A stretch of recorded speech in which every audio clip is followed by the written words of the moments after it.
Welcome to my YouTube channel. जैसा कि आज मैं एसपीडी के पार्ट 2 लिस्ट लेकर आया हूं, जिसमें जनगणना 2011 के क्वेश्चंस बताए जाएंगे। ये क्वेश्चंस एग्ज़ाम में बहुत ज़्यादा देखने को मिलेंगे आपको, तो इन क्वेश्चनों को ध्यान से देखिए और याद करने की कोशिश कीजिए, ठीक है।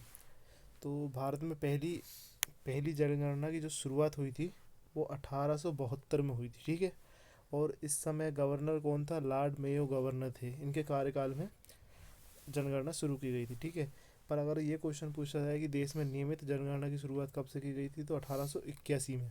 ये लॉर्ड रिपन के टाइम पे की गई थी, ठीक है। स्वतंत्र भारत की पहली जनगणना कब की गई थी? तो स्वतंत्र भारत की पहली जनगणना 1951 में, ठीक है। इसके बाद पूछा जाता है कि जनगणना का महान महान विभाजन, तो महान विभाजन कब? 1921 में। और जनगणना का लघु विभाजन पूछा जाता है तो 1951 में माना जाता है, ठीक है। और इसके बाद फिर दिया गया अपना कि जनगणना के संबंधित जो अनुच्छेद पूछा जाता है कि किस आर्टिकल में दिया गया है कि जनगणना संबंधित, तो आर्टिकल कितना होगा? 246। इसको ऐसे सीक्वेंस से भी याद रख सकते हैं, 246, ठीक है। और उसके बाद ये जनगणना जो विषय है वो कौन सी अनुसूची से लिया गया है? तो जो 7वीं अनुसूची से लिया गया है, ठीक है। उसके बाद जनगणना की अवधि कितने साल की होती है? तो ये 10 ईयर की होती है, ठीक है। जनगणना का अध्ययन, ये एग्ज़ाम में पूछा जाता है कि जो जनगणना का की स्टडी जो होती है वो क्या कहलाती है? तो अपनी डेमोग्राफी या फिर जननांकी कहलाती है, ठीक है। इसके बाद हमसे पूछा जाता है कि जो 2011 की जनगणना का कार्यक्रम है, मतलब कालक्रम जो है वो, मतलब 2011 की जो शुरुआत देश की कौन से नंबर की है? 15वें नंबर की है। और स्वतंत्र भारत की है 7वीं नंबर की, ठीक है।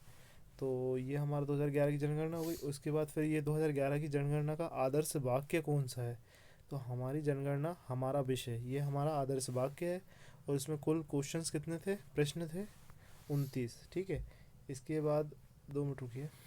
इसके बाद पूछा जाएगा कि जो शुभांकर था अपना 2011 की जनगणना का, वो प्रगणक शिक्षिका था, ठीक है। इसके बाद प्रथम जनगणना कमिश्नर कौन है? डब्ल्यू प्लाडेन है, ठीक है। इसके बाद पूछा जाएगा स्वतंत्र भारत के प्रथम जनगणना आयुक्त कौन है? तो आर ए गोपाल स्वामी होंगे। ये किस ईयर में हुए थे? तो ये हुए थे अपने 1949 से 53 तक, 1953 तक, ठीक है। उसके बाद 2000 जनगणना के मतलब जो आयुक्त थे वो सी चंद्रमौली थे, ठीक है, उस टाइम के, ठीक है। इसके बाद ये पूछा जाता है कई बार कि जो पहली बार जो जाति आधारित जनगणना शुरुआत की गई थी वो 1931 में की गई थी। और ये वाला क्वेश्चन भी ज़्यादातर पूछा जाता है कि विश्व जनसंख्या दिवस कब मनाया जाता है? तो 11 जुलाई को। जबकि हमारे जो विश्व में, मतलब कुल भारत की जनसंख्या कितनी है? तो 1.1 एक 121.08 करोड़। ये 121.08 करोड़, ठीक है। इसके बाद पूछा जाता है कि भारत में, जो भारत है अपना, उसमें विश्व जनसंख्या का कितना प्रतिशत है? तो ये 17% है, ठीक है। इसके बाद पूछा जाता है हमारा कि ये है हमारा कि पुरुष जनसंख्या, मतलब यानी कि कितने प्रतिशत भारत में पुरुष जनसंख्या निवास करती है? तो ये हमारा हो जाएगा 51.47। ये डायरेक्ट परसेंटेज पूछता है, ठीक है। महिला का पूछता है तो 48.53%, ठीक है। इसके बाद हमारा ये पूछा जाता है 10 की वार्षिक वृद्धि दर, मतलब 10 साल में कितनी वृद्धि हुई है? तो ये 17.7% होगा ये इसका। और वह इसका इंक्रीज़ कितना हुआ है? तो ये अपना हुआ 1.64 हुआ है, ठीक है, 10 साल में। उसके बाद कुल साक्षरता कितना है अपना? तो कुल साक्षरता से देखा जाए तो ये इसका अपना हो जाएगा 73% साक्षर पढ़े लिखे हैं, ठीक है। इसके बाद पुरुष साक्षर की पूछा जाता है तो पुरुष जो है, मतलब इंडिया में 80.9% पुरुष साक्षर है, ठीक है। इसके बाद महिला की पूछी जाए तो महिलाएं कितनी? 64.6% है, साक्षर हैं, अपनी पढ़ी लिखे हैं, ठीक है। इसके बाद पूछा जाता है कि लिंगानुपात पूछा जाता है ये ज़्यादातर कि इंडिया में लिंगानुपात कितना है, मतलब 1000 पुरुष पे कितनी महिलाएं का लिंगानुपात है? तो ये 943, ठीक है। ये डायरेक्ट एग्जाम में पूछा जाता है, ठीक है। इसके बाद शिशु लिंगानुपात पूछा जाता है कि 0 से 6 वर्ष के लिए 919, ठीक है। इसके बाद पूछा जाता है कि अपना कि जो सबसे ज़्यादा ये क्वेश्चन पूछा जाता है कि जनसंख्या जो घनत्व है अपने, मतलब नहीं, जनसंख्या घनत्व कितना है, इसका कितने वर्ग किलोमीटर में फैला हुआ है, तो इसका 382 व्यक्ति प्रति वर्ग किलोमीटर पर फैला हुआ है, ठीक है, 382। उसके बाद सर्वाधिक लिंग अनुपात कहाँ है, तो केरल में है। ये डायरेक्ट क्वेश्चन पूछे जाते हैं कि सर्वाधिक लिंग अनुपात। फिर न्यूनतम लिंग अनुपात कहाँ, हरियाणा में है, ठीक है। उसके बाद सर्वाधिक केंद्र शासित लिंग अनुपात कहाँ, पुडुचेरी में है, ठीक है।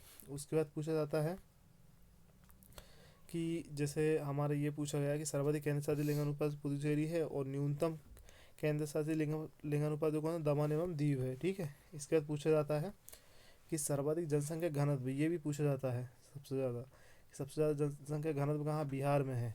और न्यूनतम पूछा जाता है तो वो हमारा कहाँ, अरुणाचल प्रदेश में हो जाएगा, ठीक है। इसके बाद पूछा जाता है कि सर्वाधिक केंद्र शासित जनसंख्या घनत्व। केंद्र शासित मतलब जो हमारे 7 केंद्र शासित प्रदेश थे पहले, अब 8 हो गए हैं, तो उसमें से दिल्ली में सबसे ज़्यादा घनत्व है, मतलब जनसंख्या का, ठीक है। उसके बाद न्यूनतम अगर केंद्र शासित में पूछा जाए तो हमारा क्या, अंडमान निकोबार हो जाएगा, ठीक है। इसके बाद पूछा जाता है कि सर्वाधिक जनसंख्या कहाँ पर है। जनसंख्या अलग होता है, घनत्व अलग होता है। जनसंख्या सबसे ज़्यादा कहाँ पर है, उत्तर प्रदेश में है, ठीक है। इसके बाद न्यूनतम जनसंख्या कहाँ है, अपनी सिक्किम में है, ठीक है। उसके बाद पूछा जाता है कि सर्वाधिक केंद्र शासित जनसंख्या। केंद्र शासित जनसंख्या देखो, घनत्व अलग होता है, जनसंख्या अलग होती है, ठीक है। जनसंख्या का मतलब होता है कि कितना, मतलब कि जनसंख्या रह रही है वहाँ पे। और अपना घनत्व जो होता है कि पास पास कितने हैं, मतलब नहीं कितनी एरिया में, कोई एक एरिया है अपना, वहाँ पे कितने ज़्यादा लोग हैं, मतलब उपस्थित है, वो अपना जनसंख्या घनत्व के आधार पर किया जाता है, ठीक है। उसके बाद न्यूनतम केंद्र शासित जनसंख्या लक्षद्वीप है अपना, ठीक है। इसमें एकमात्र राज्य जहाँ पर जनसंख्या घटी है वो है नागालैंड, ठीक है। ये एग्जाम में पूछा जाता है ज़्यादातर।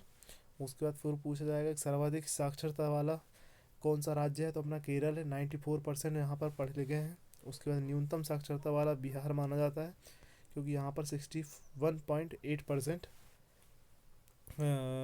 साक्षर है, ठीक है। इसका न्यूनतम साक्षर महिलाएं कौन सी, बिहार में है, 51.5%, ठीक है। इसके सर्वाधिक केंद्र शासित साक्षर कहाँ, लक्षद्वीप में है। और इसके बाद अपना देखा जाएगा ये न्यूनतम साक्षरता, मतलब ये कि केंद्र शासित वाला साक्षरता दादर एवं नागर हवेली है। और सबसे ज़्यादा अधिक जनसंख्या वाला जिला कौन सा है, सबसे ज़्यादा जनसंख्या कहाँ यहाँ पर है, अपने थाने में। और उसके बाद सबसे कम जनसंख्या वाला तो दिबांग घाटी, जो कि अरुणाचल प्रदेश में है। और अगर पूछा जाए कि अधिक जिलों वाला राज्य कौन सा है, तो उत्तर प्रदेश है, 75 जिले हैं इसमें, ठीक है। तो यही हमारा वीडियो था। अब नेक्स्ट वीडियो लेकर आऊँगा मैं इसके नेक्स्ट लिस्ट के साथ। Thank you for watching this.